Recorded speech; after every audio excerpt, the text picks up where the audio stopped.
டேய் நீங்க பெரிய ஆளுங்கடா, மாறிடா நீங்க.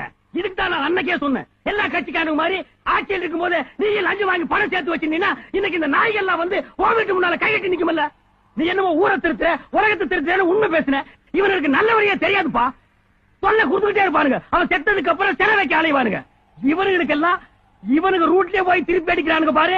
அவனுக்கு தாப்பா இவனுக்கு மாலை போடுவானுங்க, காலில் விழுந்து மரியாதை செய்வானுங்க. அவனுக்கு தாப்பா இவனுக்கு கரெக்ட். ஏப்பா இவனுக்கு என்னைக்குப்பா நல்லவன் கெட்டவன் பார்த்து ஓட்டு போட்டுருக்கானுங்க. இவனுக்கு கணக்கு என்ன? ஒரு ஓட்டுக்கு ஒரு பித்தளை கூட, ஒரு பித்தளை சொம்பு, ஒரு பித்தளை பாலான்னு தானப்பா போட்டுருக்கானுங்க. இவனுக்கு ரேஞ்சுக்கு அதை ஒரு நாள் பிசினஸ் ஆக்கி கரெக்ஷன் பண்ணிட்டானுங்க. அவனுக்கு ரேஞ்சுக்கு அதை 5 வருஷம் பிசினஸ் ஆக்கி லஞ்சம் பேர்ல கரெக்ஷன் பண்ணிட்டு இருக்கானுங்க. இவனுங்களை கொள்ளை அடிக்கிறதுல தப்பே இல்ல, இவனுங்களை அடிக்கிறதுல தப்பே இல்ல. இவனுக்கு அடிவாக்கி சாகிறதுக்குன்னே பிறந்தவனுங்க. எப்போ கல் தோன்றி மண் தோன்றா காலத்து. இதுக்கு எதுக்குடா அப்பவே பிறந்தீங்க? இவனை திருத்தவே முடியாது, இவனுக்கு திருத்தவே மாட்டாங்க.